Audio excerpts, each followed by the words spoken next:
Ej, der er virkelig lækkert vejr i dag, så Simon og jeg, vi er gået herom i køkkenhaven, hvor vi har en lille bitte smule rabarber. Måske så du for en del gange siden efterhånden faktisk, at han plukkede noget rabarber. Og det kom i fryseren, men desværre så har vi haft strømafbrydelse. Jeg tror, vi har lidt vakkelvorent komfur her på gården, som vi har overtaget. Når man tænder for den ene plade, så er det nogle gange, at strømmen går. Og jeg ved ikke, om det er derfor, strømmen har været gået, men vi kom i hvert fald hernede på et tidspunkt, hvor at strømmen havde været gået et par dage. Så alt, hvad vi havde i fryseren, var udraderet, inklusiv alt det fine rabarber, som Simon havde plukket. Og det er faktisk lidt en skam, fordi selvom jeg ikke kan lide rabarber, så var jeg faktisk begyndt at bruge lidt af det til min morgengrøntsagsjuice. Der var det meget fedt lige at få et par stykker rabarber i. Men det kan jeg ikke længere, fordi vi har måttet smide alt, hvad der var i fryseren, ud. Så nu skal der plukkes lidt ny rabarber. Der er heldigvis stadig lidt tilbage. Altså, er det hele kommet sig sådan fra sidste gang, du har plukket? Altså kommet sig. Altså, er det alle sammen vokset tilbage igen? Du fortalte jo, at man skulle rykke dem op, fordi så ville de ligesom vokse ud igen, der hvor du... Ja, og jeg ved... Jeg tror, Phoebe vil godt smage. Ja, det tror jeg også. Hun er... Altså, jeg ved jo ikke, om det her, det er dem der så er vokset ud igen. Ej, se her. Se. Ej, gud. Sådan en har jeg aldrig set før. Er det der en sommerfugl, eller hvad er det? Det er jo en form for natsværmer, ikke? Natsværmer. Ej, hvor er den flot. Den sidder og ryster en lille smule. Ja, den er nervøs. Den er meget nervøs, ja. Nå. Nå, den her lægger vi lige tilbage. Det kan ikke nytte noget. Nå, men det er måske også næsten ved at være sidst på sæsonen i forhold til at plukke rabarber, så det kan jo være det sidste gang for i år, eller hvad? Ja, det tror jeg faktisk, det er. Se her. Det er dejligt, at der stadig er lidt rabarber her, som kan blive plukket, sådan at vi lige kan få lidt i fryseren igen. Ja, vi lærer jo hele tiden. Apropos det der med, at jeg ikke ved, om det her er nye eller gamle, eller hvad man siger. Så havde jeg jo også været ude og samle en masse hasselnødder. Ja. I haven, og viste dem jo stolt frem i et Instagram-opslag. Ja. Og så var din mor så sød at sige, at fordi jeg havde ligesom bare lagt dem i en skål. Ja. Og hvor hun så sagde, at det var en god idé at brede dem ud på en rist eller noget papir, så de ligesom ligger tørre, for ellers så mugner de. Så det har vi gjort nu. Ja, men præcis. Det vidste vi heller ikke. Vi lærer lidt hele tiden. Sådan er der en masse god gammel viden, som man ikke ved, som helt nybagt gårdejer. Ja. Men så er det jo godt, at ens, i det her tilfælde min mor, lige vidste det og skyndte sig at skrive det, da hun så dit Instagram-opslag med de her flotte. Var det hasselnødder eller valnødder? Det var faktisk mest hasselnødder, et par få valnødder, men de er ikke helt modne endnu, tror jeg. Nej. Så dem er der ikke så mange af. Og hvis du er gået glip af Simons Instagram-opslag, så kan du da lige hoppe ind og følge ham. Så er jeg sikker på, at der dukker hyggelige opslag op der en gang imellem, som der plejer. Ja. Så har vi lidt til fryseren igen. Ja, en stor portion faktisk. Eller måske det mest bladene, der fylder, det ved jeg ikke. Jo, men alligevel, der er der nok til at... Man kan ikke bruge bladene til noget, vel? Det tror jeg ikke. Nej. Det tror jeg ikke. Phoebe kan godt. Hun hopper lidt efter. Du vil gerne have bladene. Og så de der kløer, hun tager bare fat. Jeg tror, hun vil alt af legetøj lige nu. Hun er fuld af energi her til formiddag. Du keder dig. Hun keder sig lidt, ja. Du keder dig. Dejligt. Så kan jeg få rabarber i min juice i morgen tidlig. Ja, det kan du. Lækkert.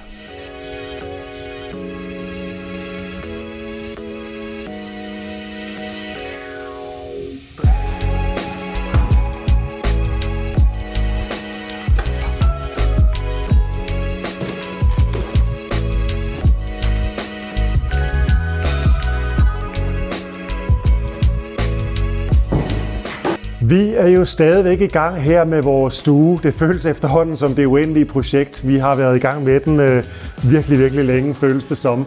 Men det nærmer sig. Der kom jo lige en lille ekstra forsinkelse i kraft af, at de her vægge herovre, dem fik vi jo først givet noget kalkspartel, som vi umiddelbart havde besluttet os for, var det, der skulle på. Men så fortrød vi. Og sidste gang, der fik jeg jo så slippet den væg der, sådan at den er fin og ren og glat til at kan få maling på. Og vi har fået indkøbt noget maling hos Flügger. En lidt beigegrå, lyse beigegrå, sådan varm grå farve, tror jeg, man kan kalde det. Og det er den, vi er ved at gøre klar til at skal starte op med at få malet på nu. Og ligesom med kalkspartlen, så bliver det den der stykke væg, jeg har tænkt mig at lave som det første. Og ligesom tidligere, så er det mig, der står for de store flader i første omgang, og Simon, der går i gang med kanter og hjørner og alt sådan noget. Og så hjælper jeg selvfølgelig til med det senere, fordi det er en proces, der tager lidt længere tid end de store flader.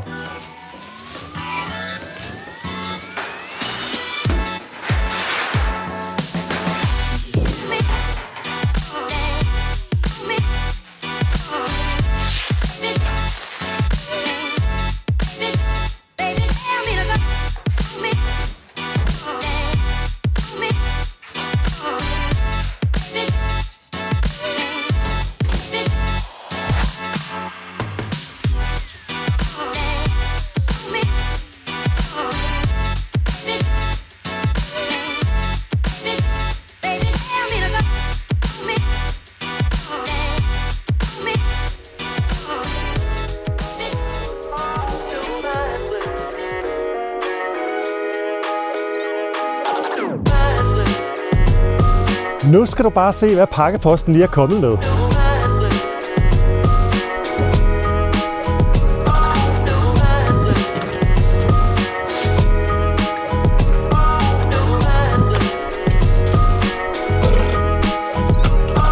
For et par gange siden, der gik vores helt almindelige husholdningsstøvsuger jo i stykker. Jeg tror ikke, den kunne tåle alt det murpus og alt det der meget, meget fine bygningsstøv, som der ligesom kommer, når man renoverer. Så den gav op. Den har også fungeret rigtig, rigtig mange år, og det var så lige dråben åbenbart. Og eftersom vi jo har rigtig meget renovering foran os endnu, og vi ligesom kan mærke, at vi har virkelig brug for en støvsuger, der kan tage fra, også mere end hvad den lille batteridrevne værkstedsstøvsuger, som jo er god i en hurtig håndevending. Men når det sådan er store flader, der skal virkelig noget kraft og noget sugekraft til. Så nu har vi købt den her Nilfisk støvsuger, som kan lidt af hvert. Den kan også tilsluttes håndværktøj, sådan at den selv tænder og slukker, når man kører med værktøjet. Så nu satser vi på, at det er en, der virkelig kan tage fra, og som der bliver et meget brugt stykke værktøj her på gården. Det tror jeg.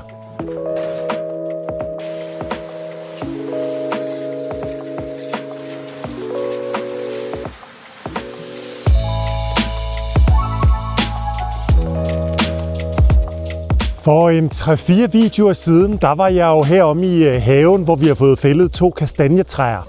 Og jeg var om at se på alle de her fine kastanjeskaller, der ligger her i græsplænen, og som allerede faktisk er gået hen og blevet ret brune.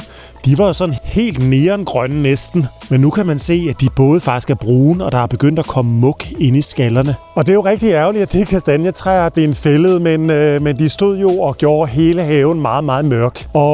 Og som jeg også sagde, så kunne det have været hyggeligt at have haft de der kastanjer hver efterår og kunne lave kastanjemænd og så videre og hygge sig lidt med dem. Men de er jo så fældet nu. Men der var faktisk en af jer, som kom med en rigtig god idé til kommentarsporet, nemlig at vi kunne jo tage en af kastanjerne fra det fældede træ og få til at spire og plante som et nyt kastanjetræ. Og det synes jeg jo giver virkelig, virkelig god mening. Så får det kastanjetræ jo lov til at leve videre på en eller anden måde her i vores have. Og det synes jeg er en rigtig, rigtig fin tanke, at det sådan set stadig er her, men bare nu på en ny placering og med et nyt liv. Men så var det lige, at jeg kom til at opdage en ting her forleden på en af mine mange sådan skovvandringer, hvad jeg lige vil sige, havevandringer med Phoebe rundt her på grunden. Fordi jeg havde egentlig været lidt ked af, at de der 2 kastanjetræer, dem var jeg ret sikker på, at det var de eneste 2, vi havde.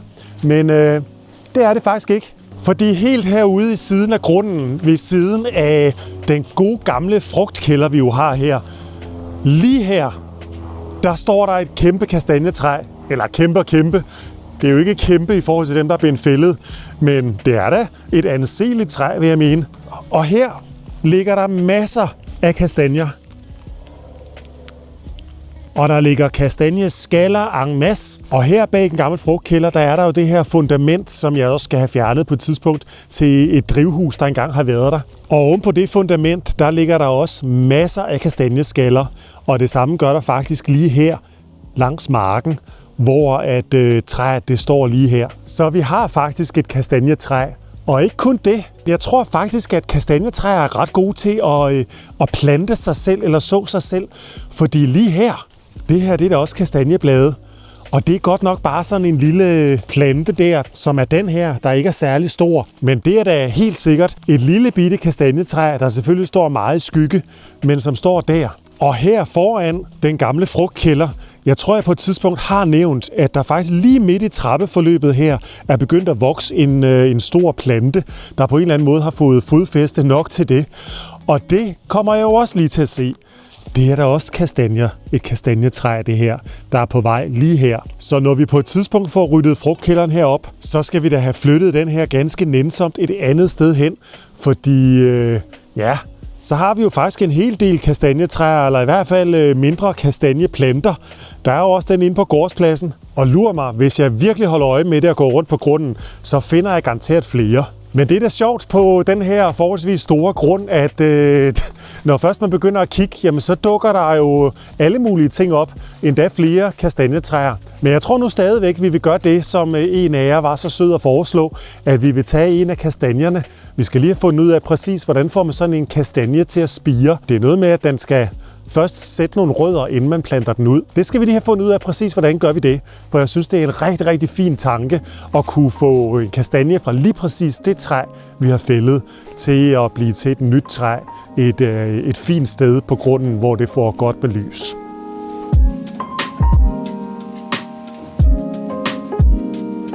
Så er jeg tilbage her ved vores oliefyr, som jeg efterhånden har kigget en hel del til. Vi har jo haft service på det og fået det renset igennem og skiftet nogle filtre.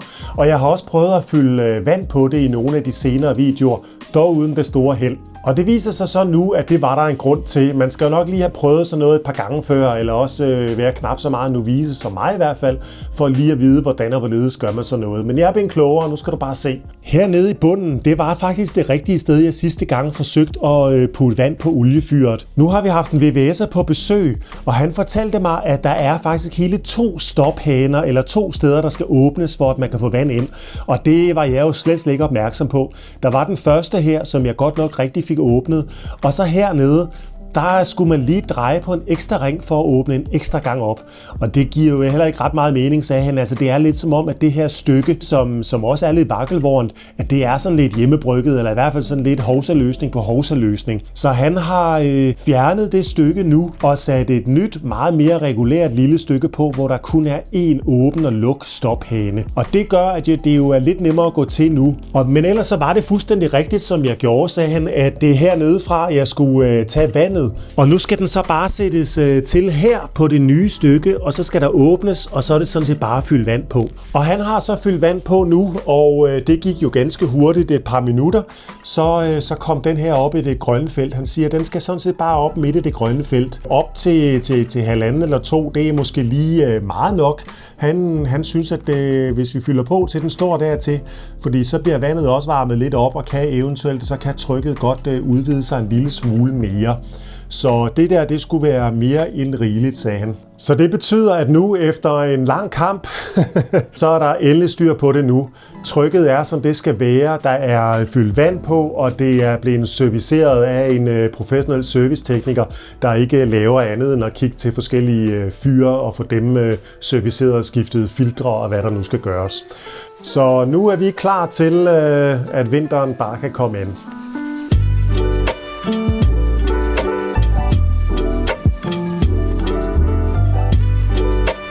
Det er virkelig gået hen og blevet en efterårsagtigt, må jeg nok sige. Men jeg er alligevel hoppet herud på gårdspladsen, fordi det er jo ret lang tid siden, at jeg har givet en statusopdatering på hele vores bindingsværksrenovering. Det er ikke gået i stå, der er blevet arbejdet stille og roligt på det, og det er meget, meget snart i mål.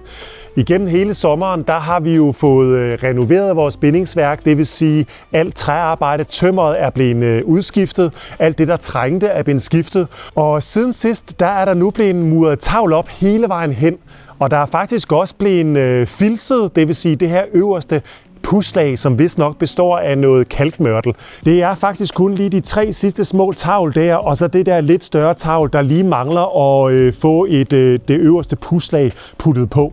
Og så skal det hele selvfølgelig også kalkes, og det tror jeg er en proces, som vi også selv kommer til at være med til og kommer til at lære, hvordan vi gør. Fordi der er jo ret mange steder på tilbygninger, som for eksempel der, og også nogle steder på hovedhuset, som for eksempel der, hvor der lige skal repareres en lille smule på det øverste pudslag, og så det hele kan blive pænt igen med en ny kalkning. Så det glæder vi os til at lære, og jeg tror i løbet af ganske få dage/uger, hvordan det hele nu lige kommer til at passe, så er det her sådan set blevet gjort færdigt, klar til, at vi selv kan kalke det færdigt. Det skulle ikke være en svær proces, men jeg glæder mig til at prøve det og se, hvordan man gør det. Det er vist noget ret tyndt flydende noget, og det er ret mange lag, det skal have, så hvor hurtigt eller hvor lang tid det kommer til at tage at nå i mål med det, inden det er helt færdigt.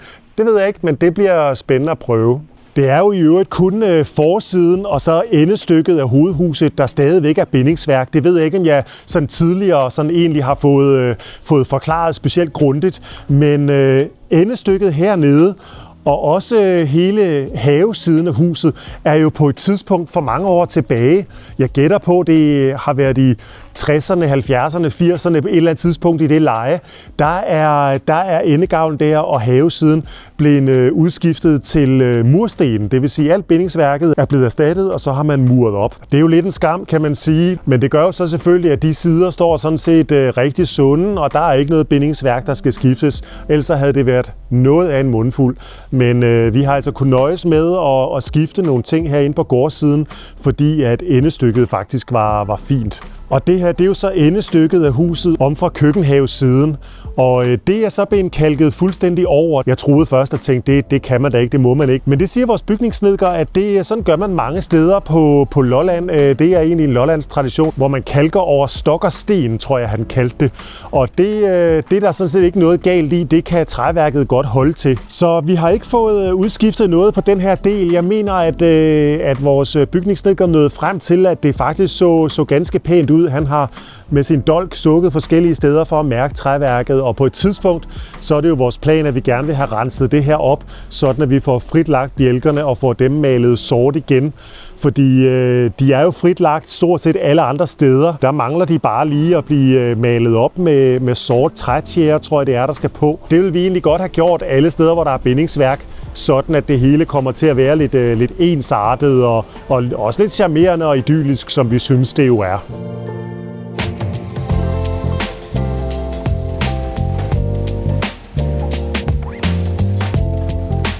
Jeg ved ikke, om jeg har fortalt mine overvejelser om, hvorfor jeg egentlig startede den her YouTube-kanal.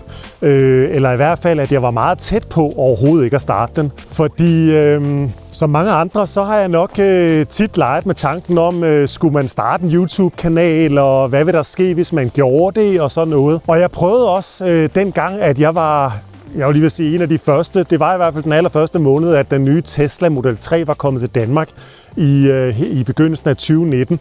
Der lavede jeg sådan et par Tesla-videoer, men det var sådan lidt halvhjertet, fordi selvom jeg elsker biler og også var helt vildt begejstret for Tesla dengang, og den bil, jeg nu havde købt, så kunne jeg bare mærke, at det var alligevel ikke det, jeg ville lave videoer om. Og så det blev egentlig i mange år bare ved tanken, det der med YouTube. Og da så vi købte stedet hernede, der fik jeg jo tanken i dagene op til, at vi skulle overtage gården her, at det der egentlig kunne være et meget sjovt YouTube-projekt at lave videoer om alle vores projekter, som jeg jo kunne regne ud, der ville blive rigtig mange af, eftersom gården var i lidt af en forfatning, da vi overtog den.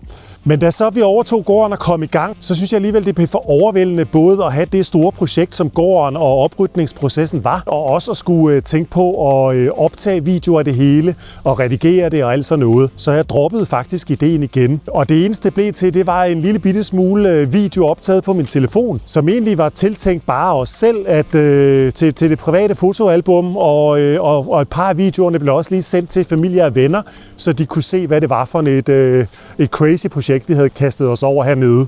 Og efter at have lavet de første par videoer, så begyndte jeg også sådan lige at komme med lidt kommentarer på videoerne, fordi for eksempel min mor spurgte ret meget til, jamen hvad er det der, og hvorfor det der, og sådan noget, kan du ikke lige fortælle mig lidt om det? Og så begyndte jeg jo at snakke lidt på videoerne til familie og venner, og flere af dem sagde, det er da vildt interessant og vildt spændende det her.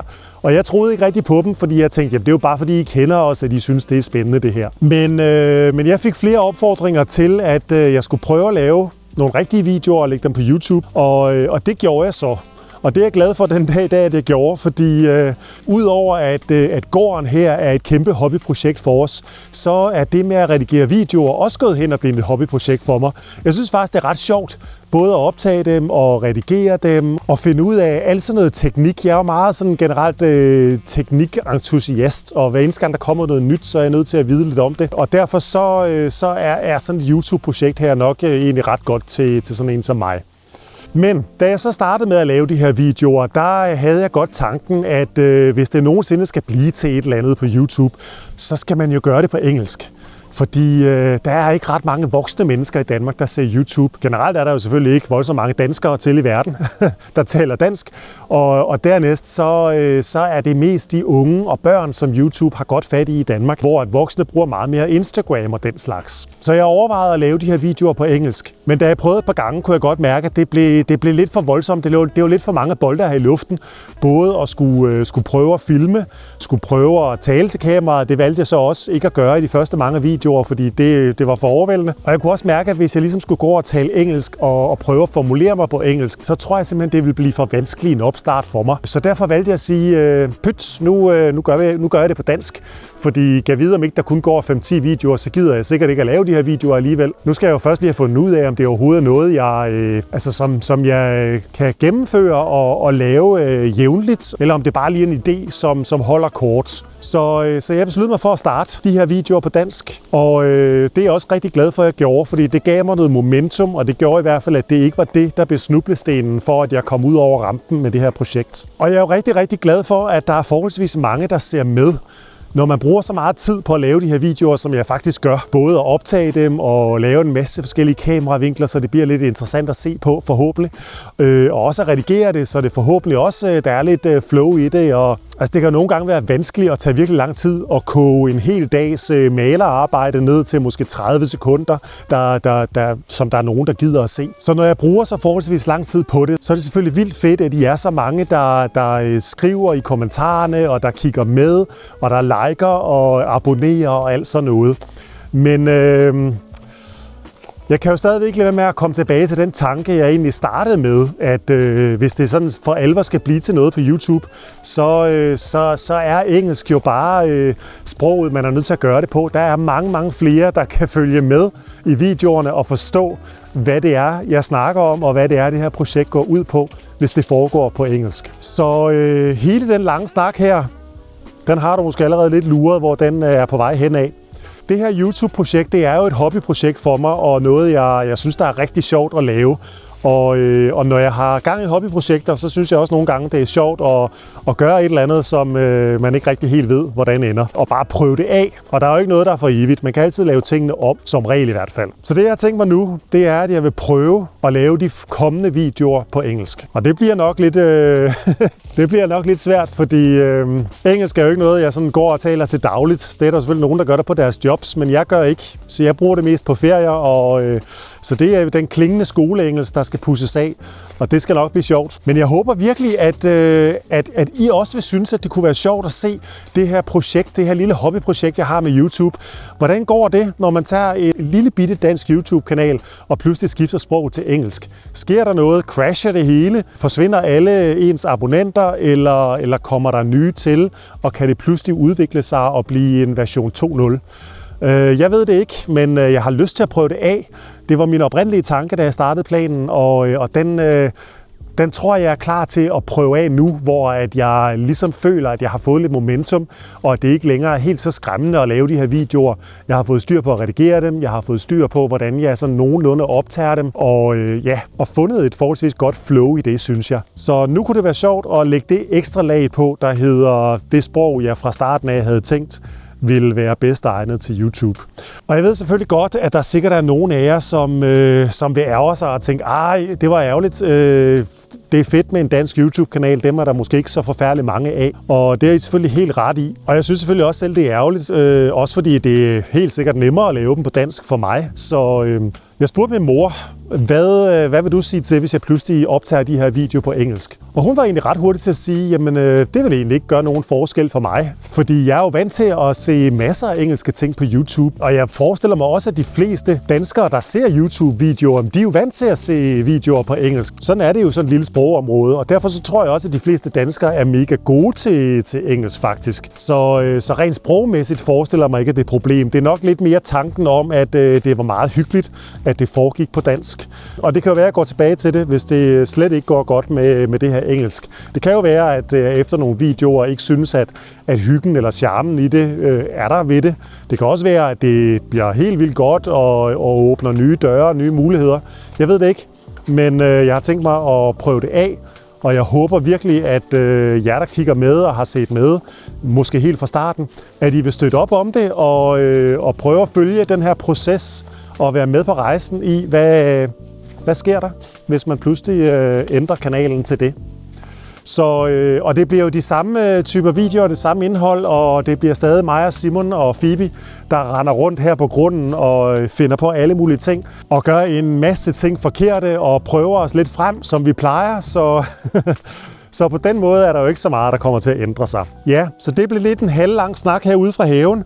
Jeg kan se, at Phoebe står og gerne vil lege, men det er der jo ikke noget nyt i. Der har du dit lille pivedyr, ja. At stige afsted med den.